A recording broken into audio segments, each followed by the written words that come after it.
Pemirsa, mari kita menjauh sejenak dari hiruk-pikuk politik, menjauh dari bermacam polemik dengan Pancasila dan konstitusi sebagai referensi. Kami berdiskusi untuk perbaikan negeri, membahas beragam isu kebangsaan, bukan kepentingan pribadi, kelompok atau golongan.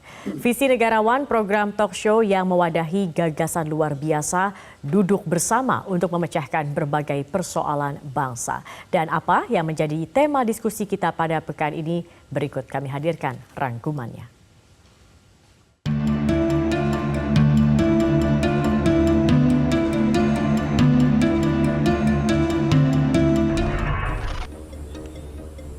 Satu tahun belakangan, kita merasakan cuaca panas yang hampir tak tertahankan.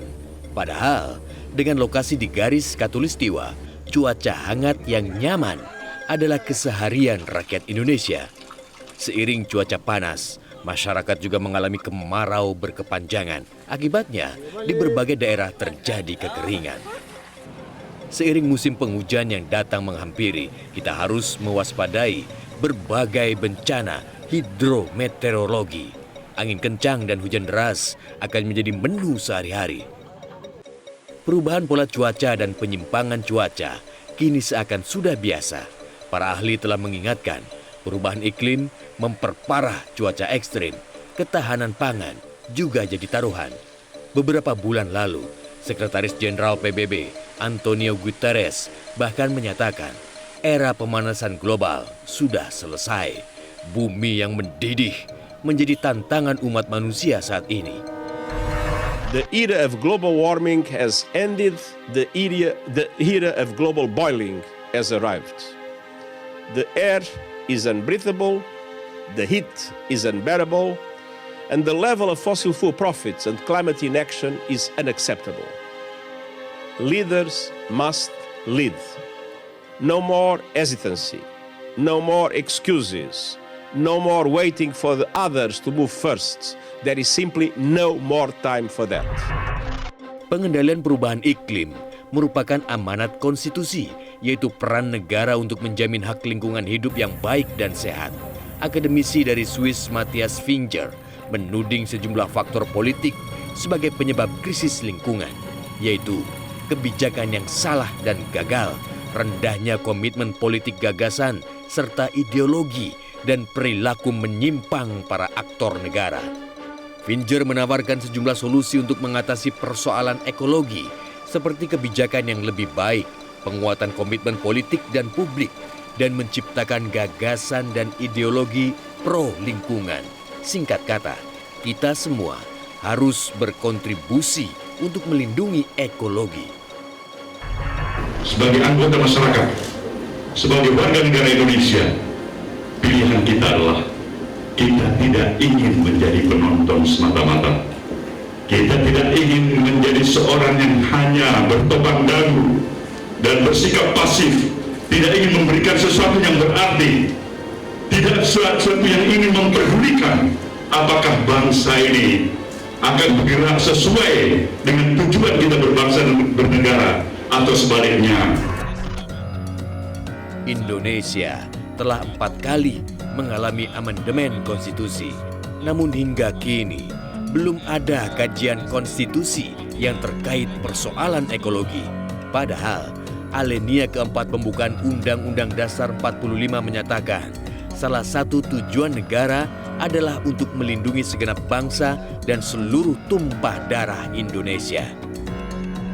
Karena itu, kejahatan alam dan lingkungan hidup layak disebut sebagai kejahatan konstitusional karena melanggar hak asasi manusia untuk lingkungan yang baik dan sehat. Pakar hukum lingkungan Mas Ahmad Santosa mendalilkan, lingkungan hidup terkait erat dengan hak asasi manusia. Pasalnya, pelanggaran HAM seringkali menjadi penyebab degradasi lingkungan, sedangkan penurunan daya dukung lingkungan mengakibatkan pelanggaran HAM.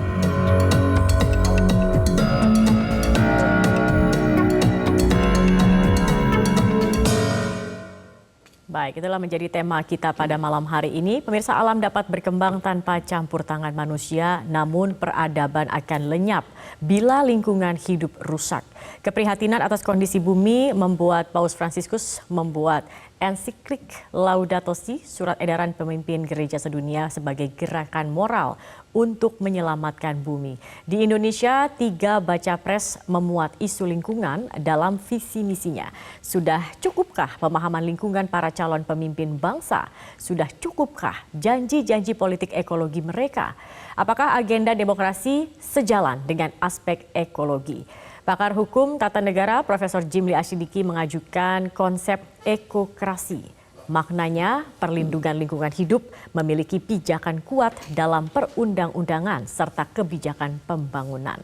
Menanti ekokrasi adalah tema diskusi kita pada pekan ini dan malam hari ini sudah ada narasumber-narasumber yang akan berdiskusi bersama kami. Sudah ada Rektor IPB Profesor Dr. Arief Satria. Selamat malam. Selamat malam, Mbak. Pak Arief, kemudian juga sudah ada Guru Besar Antropologi FISIP UI Profesor Dr. Semiarto Aji Purwanto. Selamat malam, Pak Aji. Malam. Selamat datang. Selamat malam. Dan juga Sosiolog Lingkungan dan Bencana UIN Syarif Hidayatullah Fatun Karib PhD. Selamat malam, Mas Fatun. Apa kabar? Malam, Mbak. Kita nanti akan berdiskusi dengan tema menanti ekokrasi, tetapi kita akan ikuti dulu jeda pariwara berikut ini, pemirsa. Tetap bersama kami.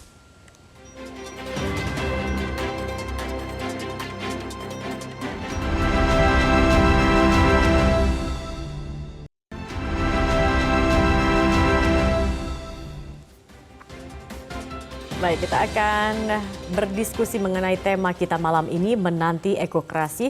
Tetapi sebelumnya Bapak-Bapak, kami akan lihat dulu dan juga pemirsa, ada jejak pendapat sederhana melalui media sosial yang kami lakukan dengan pertanyaan, apakah elit politik sudah peduli dengan lingkungan? Kita lihat hasilnya, 79% mayoritas responden menilai para elit politik belum menunjukkan kepedulian terhadap isu lingkungan. Nah, ini saat mendaftar ke KPU, 3 paslon peserta Pilpres ini melampirkan visi dan misinya. Pasangan Anies dan Muhaimin berjanji mewujudkan keadilan ekologis berkelanjutan untuk generasi mendatang sebagai bagian dari 8 jalan perubahan.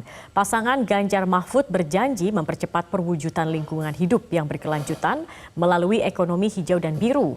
Dan sedangkan pasangan Prabowo Gibran ini berjanji memperkuat penyelarasan kehidupan yang harmoni dengan lingkungan, alam, dan budaya dalam Asta Cita. Nah, Pak Arief, kalau kita melihat begitu mengenai isu lingkungan, apakah Bapak bisa menilai bahwa dalam politik nasional isu lingkungan ini sudah mendapatkan ruang yang cukup, Pak? Sebenarnya ruang sudah ada, kan sudah ada Kementerian Lingkungan Hidup. Dan Sudah dimaksimalkan? Sudah ada mainstreaming. Persoalan lingkungan itu kan persoalan interaksi antar sektor, ya, interaksi antar kementerian. Nah, ketika ESDM, ketika memang tugasnya adalah dia gas kan. Kementerian Lingkungan Hidup tugasnya rem. Memang antar rem dan gas ini memang harus dilakukan secara seimbang. Kita tidak bisa ngerem terlalu kencang. Kalau ngerem terlalu kencang tidak ada pertumbuhan. Kalau gas terlalu kencang, yang terjadi adalah kerusakan.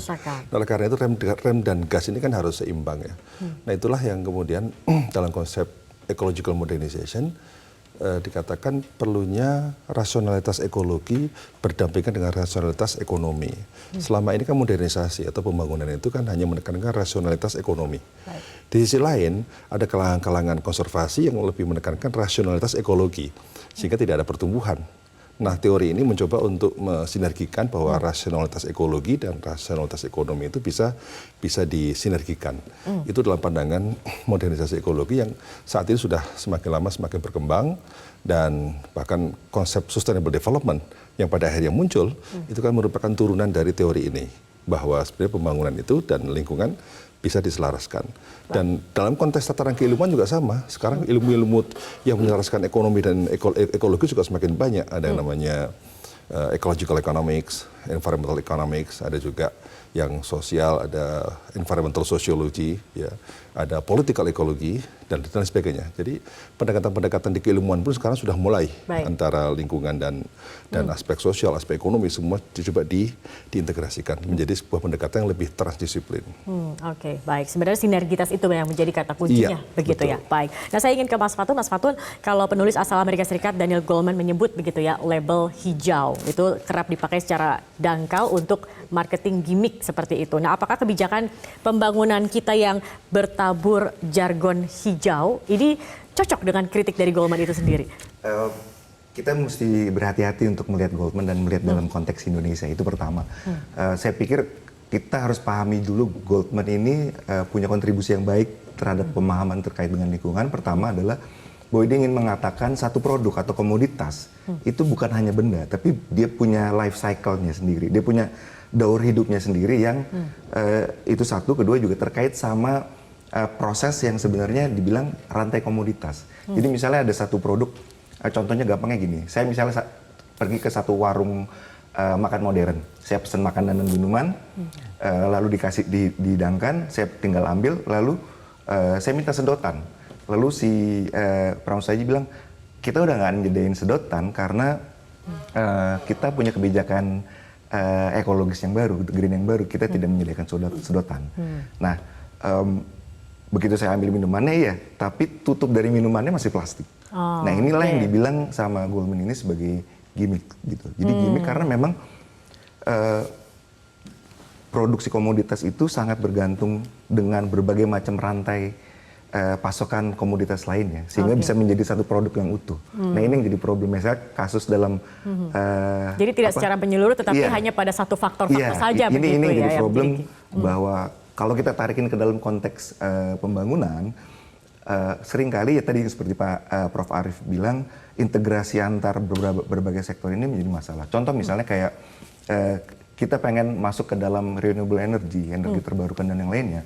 Oke, kita bicara tentang, kita harus transisi energi berkeadilan dan yang lainnya. Kita punya ide tentang solar panel gitu misalnya. Solar panel kita pakai mataharinya renewable. Tapi mesinnya ini, apakah ini renewable? Nah, Goldman ini mengatakan hati-hati dengan itu. Kita bukan berarti salah dan benar, tapi kita harus hati-hati. Apakah dalam rantai produksi solar panel itu ada unsur yang nggak ekologis di situ? Ini kan dalam konteks wacana pembangunan juga seperti itu. Jadi meskipun kita dikedepankan misalnya terkait dengan sustainable development dan yang lainnya, itu, tapi kompleksitas dan totalitas dari isu lingkungan itu harus dengan hati-hati dicermati. Nah, Goldman ini membawa kita untuk bilang, kita harus hati-hati loh. Kayak tadi kasus tadi sedotan tadi, kira-kira kayak gitu. Baik, jadi harus diperhatikan lebih detail lagi. Jangan hanya satu yang kemudian kita larang, tapi sebenarnya ada bagian dari tanda kutip yang lain yang juga merusak begitu ya dalam cycle lingkungan itu sendiri. Pak Haji, kalau kita melihat perilaku konstituen begitu ya, sudah menjadi insentif yang cukupkah bagi para elit untuk mengakomodasi isu lingkungan ini sendiri sebenarnya? Konstituennya ya, ya ini menarik ya, karena sebagai antropolog saya melihat konstituen itu komunitas-komunitas ya, dan kita tahu komunitas-komunitas itu berbeda di berbagai level ya. Komunitas di sekitar sumber daya alam tertentu, mereka bisa masuk ke situ, bisa mengakses, sebagian tidak punya akses, tapi ada komunitas lain yang biasanya lebih punya kapital, punya kemampuan untuk mempengaruhi kebijakan sehingga mereka bisa punya akses masuk justru lebih banyak ketimbang komunitas yang berada di sekitar sumber daya alam tertentu ya. Nah, ini tinggal bagaimana kemudian para penyelenggara negara ya kemudian memberikan perimbangan antara akses yang diberikan pada komunitas-komunitas di sekitar sumber daya alam dan yang mereka yang dekat, yang punya kapital yang dekat dengan sumber kekuasaan ini ya. Jadi ini persoalan apakah kemudian kita para pengambil kebijakan misalnya ya sudah memperhatikan aspek terutama yang konstituen yang berada dekat sekali dengan sumber daya alam, dan ini yang biasanya kelewat justru. Berarti harus menjadi perhatian. Ingin menambahkan Pak Arief? Singkat saja. Ini kan soal akses ya. Akses itu kan ability to derive benefit from things. Jadi kemampuan untuk memetik manfaat dari sesuatu. Nah, kemampuan itu setiap lapisan masyarakat berbeda-beda. Tadi Pak Haji menyampaikan, ya rakyat, masyarakat grassroots adalah masyarakat yang terlemah. Karena apa? Karena soal ability. Sementara kaum pemodal memiliki ability yang lebih untuk mengakses itu. Karena apa? Karena kemampuan lobby pada kebijakan, dan kemudian memiliki power relationnya lebih baik. Sementara masyarakat kemampuan artikulasi, kemudian oleh karena itu pentingnya civil society, perguruan tinggi, NGO, termasuk media sebagai pendamping masyarakat dalam rangka untuk meningkatkan ability tadi, meningkatkan kemampuan supaya dia punya akses lebih terhadap dekat lagi pengelolaan begitu ya? sumber daya. Oke, baik. Kita akan melihat dulu juga ini Bapak-Bapak dan juga pemirsa, ada jejak pendapat lagi yang kami lakukan melalui media sosial. Kami menanyakan apakah pembangunan atau perekonomian ini kerap mengorbankan lingkungan. Hasilnya kita lihat 87% responden menilai pembangunan atau perekonomian ini kerap mengorbankan lingkungan. Nah ini Mas Fatun, kalau kita ingat beberapa waktu yang lalu itu ada narasi kejahatan, ya muncul narasi kejahatan dalam proyek food estate begitu. Nah, apakah kalau kita lihat dalam perspektif lingkungan, banyakkah kemudian proyek-proyek dari negara yang bermasalah? Oke. Ya, saya akan mulai dengan bahwa kita harus berhati-hati untuk kasus-kasus yang ada, karena kita tidak bisa menjelaskan semua persoalan yang terjadi dan ada kaitannya dengan negara. Tapi saya akan coba balik ke undang-undangnya sendiri. Kita punya undang-undang nomor 32 tahun 2009 tentang perlindungan dan pengelolaan lingkungan hidup. Tadi kaitannya kan masalah food estate, dan kita baru dengar ada narasi bahwa saudara-saudara kita di Papua misalnya kelaparan dan yang lainnya. Mati kelaparan ya, gitu. Misal pasal 3B itu menjamin keselamatan, kesehatan dan kehidupan manusia, termasuk sebenarnya juga urusan masalah pangan gitu. Nah, kalau terkait dalam konteks pangan misalnya saya melihat bahwa memang dari tahun 70-an negara itu atau pemerintah itu punya obsesi bahwa kebutuhan pangan itu harus dibutuhin. Nah, tapi memang ada dari segi perspektif tertentu yang lebih sifatnya top down. Nah, saya pikir ini menjadi persoalan, dan ini ada kaitannya dengan yang Prof. Aji bilang. Contoh lah kayak food estate, ini yang sekarang lagi terjadi kan yang diproduksi adalah jagung atau komoditas lainnya. Sedangkan kita tahu orang Papua makannya sagu. Gitu. Jadi kalau kita mau membicarakan masalah kedaulatan pangan, saya menawarkan, dan ini juga udah jadi satu hal kajian yang sangat umum di antropologi juga, teman-teman di antropologi, adalah apa yang dibilang sebagai pendekatan from below, dari bawah. Apa yang menjadi, jadi kalau kita mau bangun lumbung pangan atau kita mau bikin masalah ketahanan pangan, berangkat dari memang alamnya itu sendiri. Alamnya itu menyediakan misalnya lebih banyak sagu, ya udah itulah jadi ketahanan pangannya dia.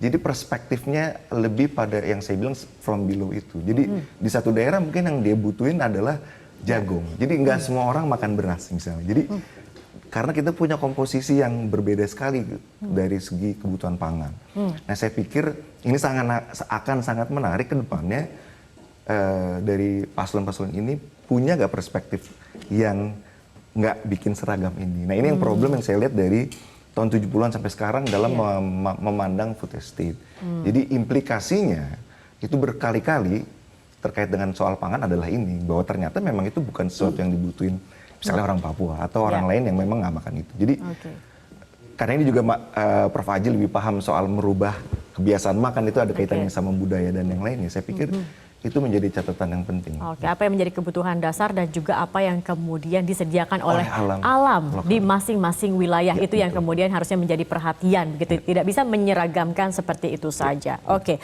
Pak Aji, kalau kita berbicara terkait lingkungan begitu ya, pastinya tidak ada yang mau ditampilkan sebagai penjahat lingkungan. Nah, tetapi faktanya kalau kita lihat di lapangan tentunya berbeda seperti itu, Pak Aji. Nah, ini bagaimana pandangan Anda, Pak?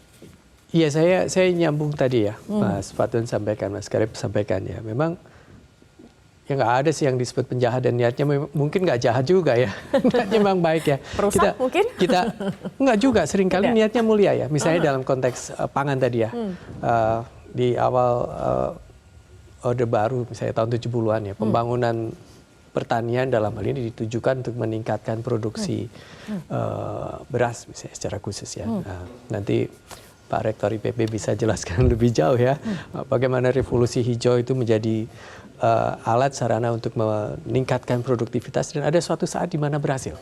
Ya, pasokan beras padi kita bagus sekali.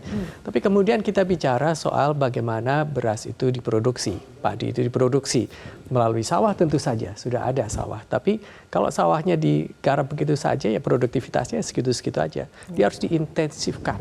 Nah, cara untuk mengintensifkannya bagaimana? Tahun 70-an 80-an kita pakai pupuk, ya, untuk menghindari hama kita pakai pestisida. Waktu itu dianggap paling bagus, paling oke. Walaupun ada banyak sekali orang bicara soal keseimbangan lingkungan, tapi tahun-tahun itu belum jadi mainstream kan. Niatnya sama sekali nggak jahat, mulia loh, menyediakan pasokan pangan yang cukup. Tapi sekarang kita melihat bahwa bertani dengan mengintensifkan penggunaan pupuk kimia ya, dan kemudian pestisida itu justru jahat ya, harmful kepada lingkungan. Nah, apakah kemudian kita akan bilang bahwa pengambil keputusan, para ilmuwan, para yang menata negara waktu itu penjahat-jahat? Waktu itu enggak. Memang ada beberapa orang yang curang ya dalam konteks pengelolaan lingkungan atau memanfaatkan lingkungan. Tapi sekali lagi memang betul tidak semua, bahkan seringkali niatnya tidak jahat. Tentu ada beberapa pihak yang memang nakal ya, sebutlah ya, mengakali aturan, mengambil lebih. Kalau dalam konteks industri ekstraktif, ngambil hutan, tambang, itu banyak sekali itu yang suka nakal-nakal nambahin kuota ya yang ditentukan ya. Kurang lebih seperti itu. Oke, baik. Jadi tidak bisa dikatakan label bahwa penjahat, tetapi mungkin di antara itu ada sebenarnya mereka juga memiliki niat yang baik, tetapi ada yang memang niatnya jelek, ada yang waktu itu mungkin ya, jahat, tapi sekarang kemudian jadi jahat, cruel ya. Oke, kita membandingkan masa Orde Baru dengan masa kini begitu ya, Pak Arief. Kalau kita melihat saat lingkungan rusak, tentunya yang pertama jadi korban adalah masyarakat itu sendiri, begitu, yang sangat terdampak. Kalaupun kemudian ada yang mengadvokasi, ini juga kadang kerap dikriminalisasi, begitu Pak. Ini bagaimana kemudian solusinya Pak Arief? Ya, saya kira di era demokrasi ini civil society kan menjadi kekuatan ya. Media, kampus, NGO harus bersama-sama masyarakat untuk mengadvokasi sebuah policy di mana masyarakat punya keterbatasan dalam mengartikulasi kepentingannya, menyalurkan aspirasinya. Oleh karena itu, ya civil society inilah yang harus bergerak. Namun persoalannya begini Mbak, persoalannya pasca reformasi ini kita amati, sedangkan studi yang dilakukan oleh teman-teman di IPB, ternyata yang kita harapkan bahwa proses demokrasi itu check and balance, control semakin baik ya. Tapi tidak berarti, tidak otomatis serta-merta persoalan lingkungan selesai ya. Ini data lebih menunjukkan, baik yang mana? Sebelum reformasi atau setelah reformasi, Pak Arief? Saya hanya menyampaikan data, nanti Mbak Zaki simpulkan sendiri ya. Dari 288 perda yang diteliti oleh IPB, ternyata 44% itu perda tidak mempertimbangkan, ini perda kaitan dengan pemanfaatan sumber daya alam ya, itu tidak mempertimbangkan daya dukung lingkungan. Dan 63% perda-perda itu orientasinya pada izin retribusi. Jadi yang kaitan dengan soal environmental management, resource management, collaborative management itu sangat minim sekali. Itu menunjukkan bahwa dalam pasca reformasi ini yang kita katakan sebagai proses demokratisasi kemudian ditambahi dengan otonomi daerah, dan ternyata memang ada problematik itu bahwa memang daerah-daerah kemudian mengejar jangka pendek revenue yang kemudian berdampak kepada masalah-masalah lingkungan. Nah, oleh karena itu ini memang problem ini harus diselesaikan ya. Saya kira undang-undang sudah ada. Yang paling penting sekarang justru ada berbagai level. Memang kalau untuk masyarakat yang merusak lingkungan, levelnya mungkin level pengetahuan sehingga harus kita sadarkan. Tapi ada level di mana korporasi yang melakukan pelanggaran lingkungan meskipun sudah tahu, itulah hukum harus ditegakkan. Jadi antara edukasi, kemudian penegakan hukum, itu memang harus kita proporsional ya, ditempatkan pada kelompok mana yang memang melakukan pelanggaran lingkungan itu. Nah, ini kaitan dengan penegakan hukum karena apa? Karena memang sekarang kita tahu di KPK coba persoalan-persoalan korupsi, teman-teman di daerah, pemerintah daerah, kebanyakan berhubungan dengan sumber daya alam. Jadi korupsi sumber daya alam ya ternyata menjadi tren terbaru ya dalam kasus-kasus korupsi di KPK. Oke, miris ya. Miris sekali. Jadi korupsi itu kaitan dengan sumber daya alam, kemudian dampaknya apa? Ya, dampaknya kerusakan alam ya. Jadi memang pelanggaran lingkungan dengan perilaku korupsi itu kan tali temali. Sehingga pada akhirnya ya kita butuhkan adalah pemerintahan yang bersih, yang clean, yang mampu untuk menegakkan hukum secara adil, dan kemudian bisa mengawasi jalannya proses pembangunan semua itu. Oke. Dan kaitan dengan proyek-proyek strategis yang dilakukan oleh pemerintah daerah maupun pemerintah pusat dan sebagainya, ya kita ikuti standar saja. Baik. Harus ada AMDAL, Ya. harus ada daya dukungnya harus dianalisis. Oke. Katakanlah seperti reklamasi, Mbak. Dan kalaupun ada, ini kemudian harus juga dijalankan. Jangan kemudian main belakang, ada tikungan lagi yang akhirnya mencari celah-celah begitu ya Pak, Iya. yang akan membuat kerusakan lebih parah lagi begitu. Makanya law enforcement, kemudian Baik. teman-teman media menjadi penting untuk menyiarkan Nanti- ketika ada masalah-masalah yang Oke. harus segera Pak Arief, nanti kita lanjutkan kembali. Karena kita harus ikuti dulu headline news pukul 22 waktu Indonesia Barat. Pemirsa tetap bersama kami di Visi Negarawan.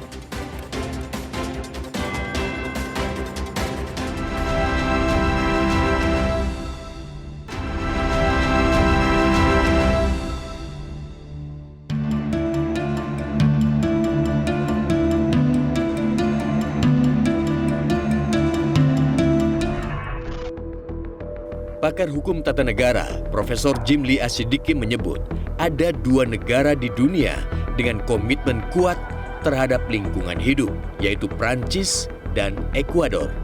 Prancis memasukkan Piagam Lingkungan Hidup 2004 secara utuh ke dalam pembukaan konstitusinya, sehingga seluruh batang tubuh konstitusi Prancis harus mengusung semangat pro lingkungan. Sedangkan konstitusi Ekuador bahkan mengakui lingkungan hidup sebagai subjek hukum yang sederajat dengan manusia.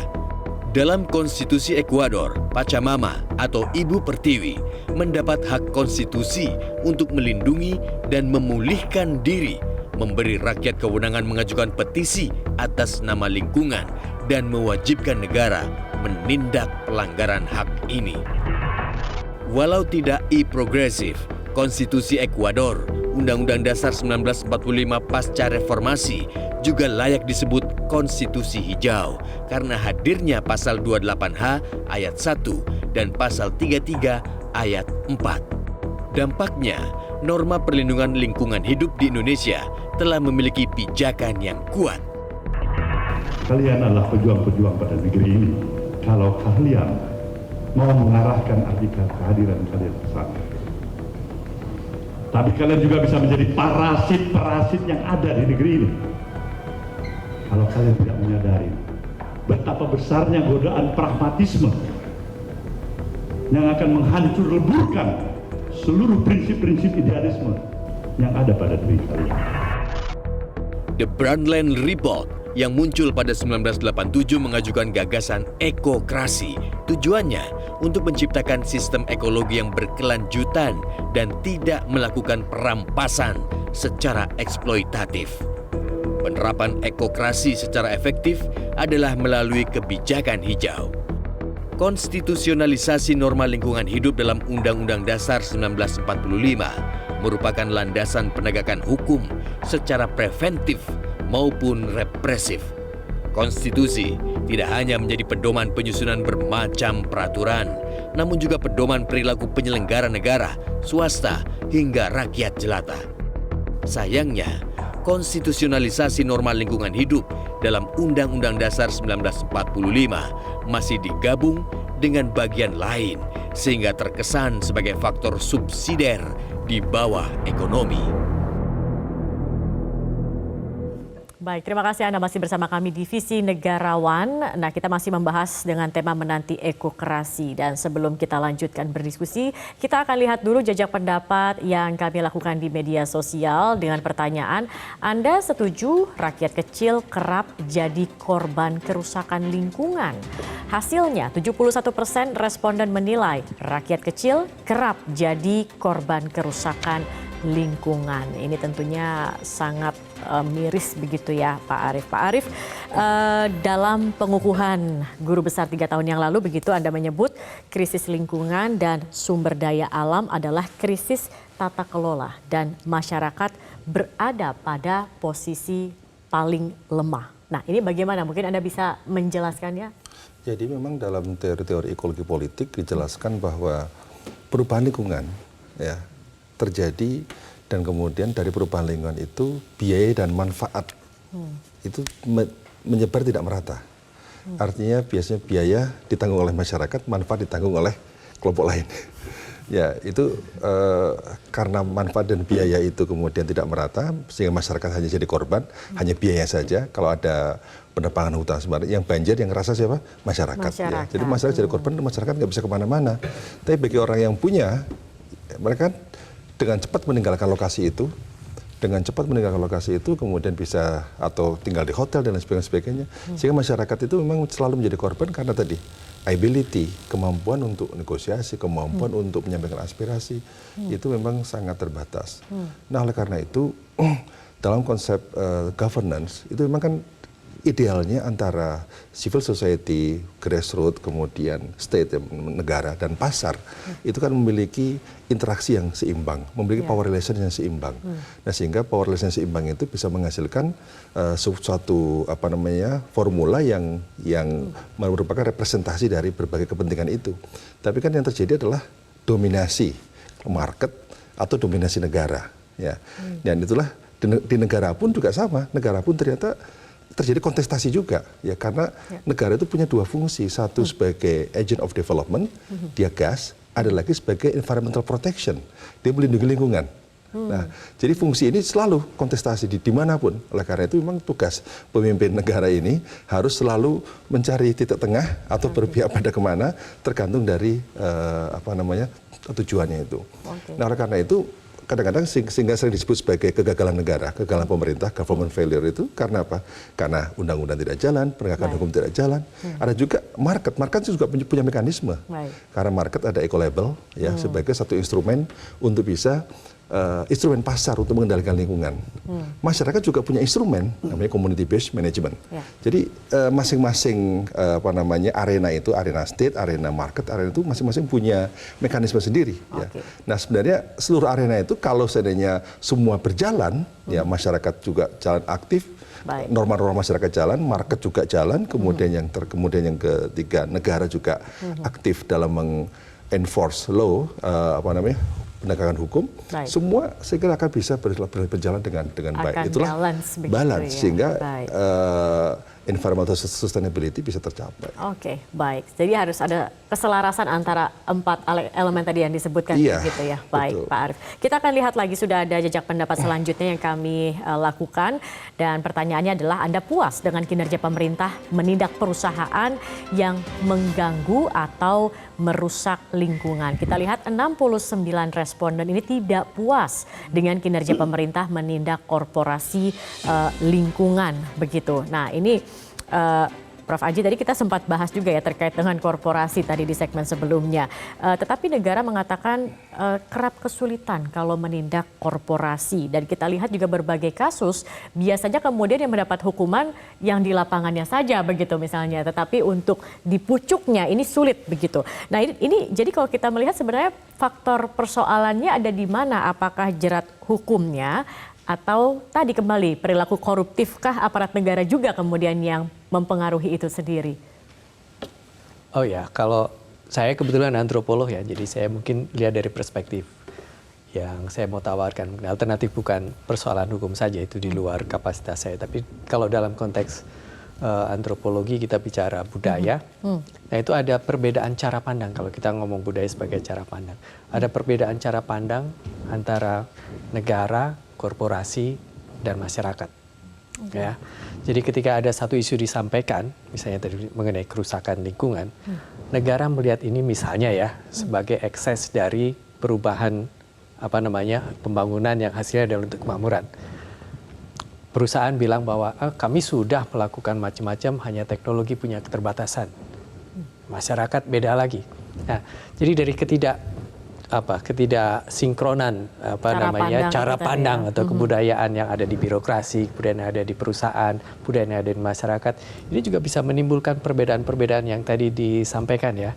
Jadi apakah ini persoalannya hukum semata? Satu hal, penegakan hukum tadi Prof. Arief sampaikan ya. Tapi di sisi lain, cara pandang ini kerap kita lupakan ya. Kerap kita lupakan dalam pembahasan-pembahasan. Padahal kalau kita menggunakan perspektif yang kultural ini, yang budaya ini, barangkali kita kemudian bisa menajamkan perhatian kita di sisi yang mana. Ya. Karena kalau kita bicara budaya kan kita bicara segala perilaku, pertama tentu cara pandang, yang kedua secara perilaku yang kita anggap wajar. Ya. Nah, kalau itu sudah diterima, dianggap wajar bahwa yang namanya kerusakan lingkungan adalah ekses dari pembangunan yang maksudnya baik, ya sudah, yang itu wajar-wajar saja dilakukan. Bahwa kemudian perusahaan dalam beroperasi ada keterbatasan, misalnya teknologi, dan kemudian akibatnya adalah environment depletion misalnya, itu dianggap wajar, ya terus aja jalan begitu. Nah, kecuali kemudian kita mengubah cara pandang kita. Sekali lagi, ada perusahaan hukum, tapi ada perusahaan kultural yang menganggap bahwa itu satu kewajaran atau tidak. Satu hal kalau salah, tapi kemudian diulang-ulang dan orang tidak merasa keberatan dengan itu, ya jadi benar. Nah, kan sulit untuk mengubah cara pandang. Nah, persis, karena itu selalu kalau dalam perspektif kami, perubahan kebudayaan, perubahan cara pandang memang bukan hal yang mudah. Dan itu memerlukan komitmen yang sangat kuat, leadership, visi ke depan yang sangat kuat, dan terutama adalah konsistensi untuk menegakkannya. Ya, karena kalau kita bicara kebudayaan, perubahan kebudayaan tentu nggak cepat ya, tentu nggak cepat dan itu nggak sesuai dengan harapan kita. Itu harus ada akselerasi. Nah, bagaimana akselerasi dilakukan? Sekali lagi, leadership, visi, dan itu dilakukan secara konsisten. Oke, baik. Jadi harus ada konsisten juga. Konsistensi di sini sangat penting juga begitu ya untuk kalau mengubah kita mau cepat. Kalau kita cara pandang itu kita biarkan berubah secara natural, ya bisa, tapi lama.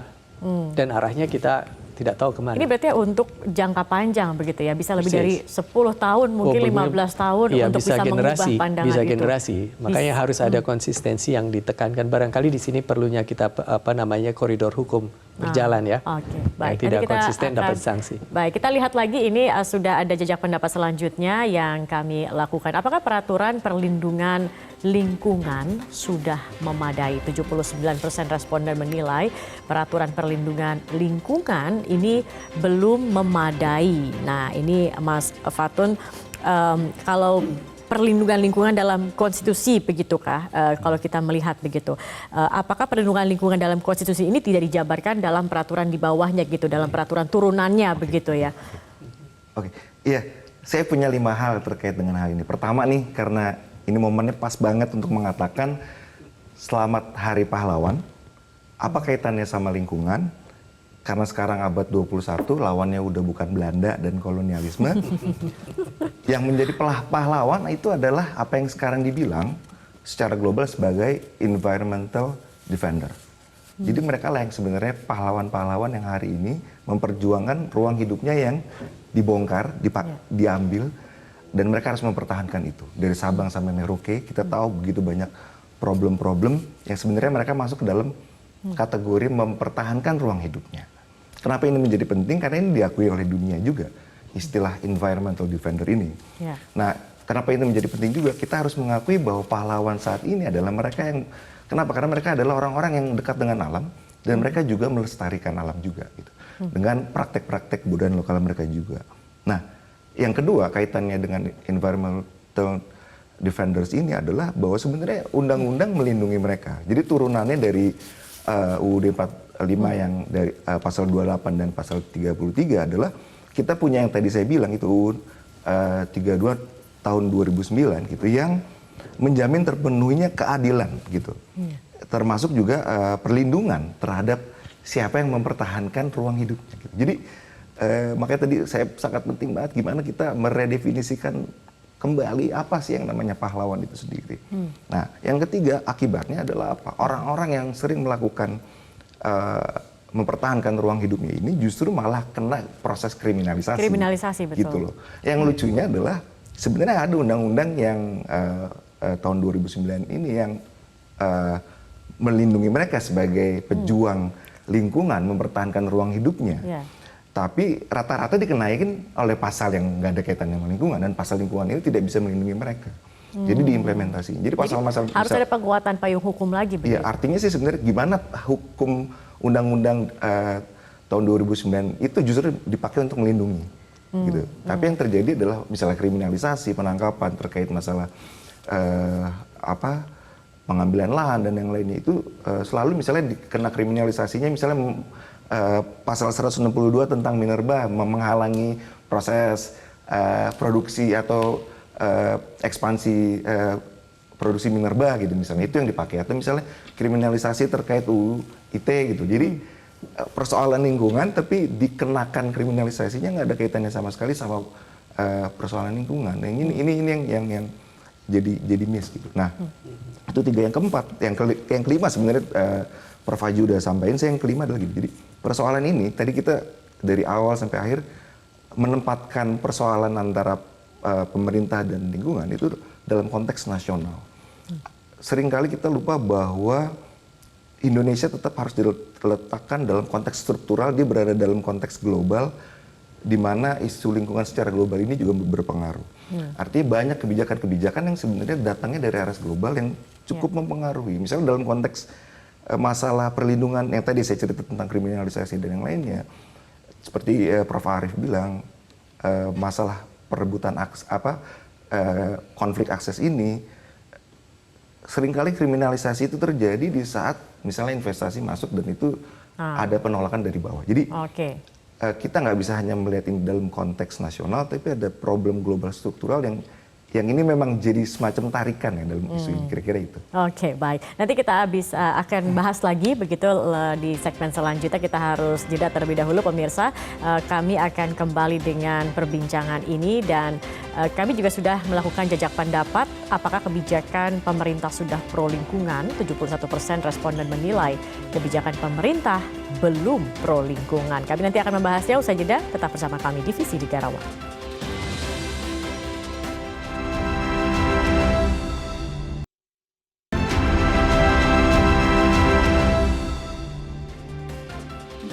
Baik, kita sudah berada di penghujung acara, pemirsa, Bapak-Bapak. Waktu kita singkat saja, mungkin kita bisa pada kesimpulan sesuai dengan program kita Visi Negarawan. Tentunya kita mencari seorang sosok negarawan, begitu ya, yang memiliki kepedulian terhadap isu lingkungan. Nah, ini bagaimana kemudian masyarakat bisa mencermati seorang pemimpin, apakah dari rekam jejaknya atau tawaran programnya, bagaimana kemudian memilih seorang sosok yang memiliki kepedulian tinggi terhadap lingkungan, Pak Arief? Ya, yang pertama adalah kita perlukan orang yang memiliki environmental leadership yang kuat. Environmental leadership yang memiliki kemampuan untuk menciptakan sebuah tata kelola pembangunan dan lingkungan ini secara baik ya. Karena tadi kita pahami bahwa persoalan lingkungan itu kan persoalan aras global, aras nasional, aras lokal ini selalu berinteraksi. Oleh karena itu kemampuan seorang leader menghadapi tekanan global, menghadapi tekanan korporasi, pada saat yang sama dia juga harus kemampuan melindungi yang ya rakyat kecil yang memang selalu menjadi korban. Nah, memang yang penting juga adalah kita pahami bahwa masyarakat yang sering menjadi korban itu sebenarnya apa? Sebenarnya mereka itu kan ada terperangkap pada mitos-mitos lama. Mitos-mitos lama itu apa? Masyarakat itu, rakyat itu tidak sadar lingkungan. Rakyat itu tidak punya pengetahuan tentang lingkungan. Padahal sekarang sudah dibalik mitos-mitos itu. Dengan adanya mitos baru. Mitos barunya apa? Rakyat itu peduli lingkungan karena lingkungan itu masa depannya dia. Begitu lingkungan rusak, masa depan kehidupan dia akan rusak. Rakyat itu sebenarnya punya pengetahuan untuk mengelola lingkungan. Ada local wisdom, local knowledge yang seringkali tidak dikembangkan, tidak diakomodasi, tidak diakui. Itulah yang kemudian di IPB sekarang kita kembangkan namanya sustainability science yang mencoba untuk mengakui eksistensi local knowledge untuk berkolaborasi dan bersinergi dengan sains. Agar apa? Agar sains ini tidak positivistik tapi juga mengkombinasikan konstruktivisme masyarakat ya yang mereka punya cara pandang sendiri, punya kearifan sendiri yang itu menjadi kekayaan pengetahuan yang luar biasa. Dan kalau itu terjadi, ya maka pendekatan-pendekatan transdisiplin yang saat ini kita kembangkan itu bisa menjadi efektif untuk landasan policy bagi pembangunan. Karena policy yang ada di Indonesia sudah saatnya harus sifatnya transdisiplin, tidak bisa hanya berbasis pada yang monodisiplin saja. Oke, baik. Pak Haji, silakan. Oh ya, saya pikir beberapa poin dari diskusi kita malam ini dari Prof. Arief, Mas Karib, mengingatkan saya pada pertanyaan guru saya pada calon pemimpin bangsa yang dihadirkan di kampus saya bulan lalu. Ya, beliau sampaikan kita harus cari pemimpin yang berani mengedepankan perubahan paradigma di dalam pengelolaan lingkungan yang sangat fundamental. Yaitu terkait dengan siapa sih yang memiliki sumber daya alam di negeri ini. Secara konstitusi kan disebutkan dikuasai oleh negara. Kenapa nggak kita ubah paradigmanya bahwa yang menguasai, yang memiliki adalah rakyat. dan negara menjadi penyelenggaranya. Sehingga Prof. Arief tadi sampaikan, kita harus berpaling memang pada perspektif dari rakyat, dari komunitas. Atau Mas Karim tadi sampaikan, segala hal yang terkait dengan kriminalisasi itu kan karena cara pandang negara memberikan judgement pada apa yang terjadi di rakyat, di komunitas. Nah, selama kemudian dianggap yang memiliki adalah negara, maka cara pandang negara menjadi lebih dominan. Nah, kalau kita lihat ada para calon pemimpin menawarkan perubahan paradigma seperti itu, dan berani secara konsisten melakukannya, pilih yang itu. Oke, singkat, padat, dan to the point ya. Baik, silakan Mas Fatun. Saya ada 3 poin. Pertama, kalau masalah akses dan yang lainnya terkait sama visi dan misi, ini udah zaman digital, bisa diakses dan yang lainnya. Di grup WA udah nyebar segala macam terkait dengan visi 3 calon capres ini. Terus juga rekam jejak juga kita punya jejak digital gitu. Nah, tapi ini semua hanya bicara dalam level normatif. Saya pikir ada 3 hal. Pertama, harus ada political will yang nggak hanya terkait dengan paslon dan visi misinya. Kenapa? Karena dalam praktek ini juga akan tergantung sama partai. Kendalanya adalah kita nggak punya partai yang punya basis ideologi ekologis. Semua terbatas di level normatif. Itu satu. Kedua, tapi ini di lain pihak malah justru jadi peluang. Peluangnya adalah begini, saya menawarkan justru paslon itu, atau sekarang, generasi sekarang saat ini, generasi kepemimpinan yang berikutnya di 2024 itu, punya visi adalah mempersiapkan infrastruktur politik, karena universitas kita udah bicara tentang lingkungan dari tahun 20 tahun, 30 tahun yang lalu, kita udah kuat. Tapi justru yang terkait dengan poin 1, kita nggak punya infrastruktur politik yang mempersiapkan kader dan yang lainnya yang punya pandangan ekologis. Kita nggak punya partai yang punya ideologi ekologis, itu satu. Nah, justru saatnya kita lihat siapa calon yang bisa punya visi untuk menawarkan ini, saya akan menyiapkan 5 tahun ke depan, 2029, 10 tahun ke depan, 2028 kita akan ada Sumpah Pemuda, mempersiapkan bibit-bibit kader-kader partai yang genuine punya kesadaran ekologis itu. Artinya siapapun yang akan terpilih nantinya mempersiapkan infrastruktur supaya 5, 10, 15 tahun yang akan datang kita punya pemimpin ekokrasi. Tadi Prof. Haji bilang transformasi budaya ini problem kebudayaan yang prosesnya nggak bisa dalam waktu sekarang saat ini kita nggak mungkin. It's impossible kalau kita minta itu sekarang kepada calon-calon ini. Tapi setidaknya mereka harus bisa menyediakan infrastruktur supaya menyediakan generasi yang nantinya siap menjadi pemimpin ekokrasi itu. Nah, yang terakhir adalah tadi ya terkait dengan sekarang udah muncul ada partai-partai yang ngomongin tentang masalah ekologis tapi dia nggak masuk pemilu 2024 gitu. Atau misalnya kita harus punya ideologi. Nah, untuk sampai ke sana artinya apa? Harus punya rencana. Dan untuk punya rencana itu kita harus mikirin apa? Itu masalah yang tadi saya bicarain. Poin kedua itu adalah gimana mempersiapkan generasi ke depan menjadi ekokrasi itu harus punya capacity building. Dan sektor apa yang menjadi penting dan kunci adalah sektor pendidikan, sumber daya manusia. Oke, baik, luar biasa. Baik, semoga apa yang kita bahas malam hari ini didengar juga begitu ya, dan akan ada perbaikan juga terutama untuk isu lingkungan ke depannya menjadi perhatian lebih begitu dari para pemimpin kita di masa depan. Terima kasih banyak Mas Fatun, Pak Haji dan juga Pak Arief sudah datang dan hadir pada malam hari ini. Dan pemirsa, inilah akhir dari diskusi kita di Visi Negarawan. Saya Zaki Arfan mengucapkan terima kasih atas perhatian Anda. Selamat malam dan sampai jumpa.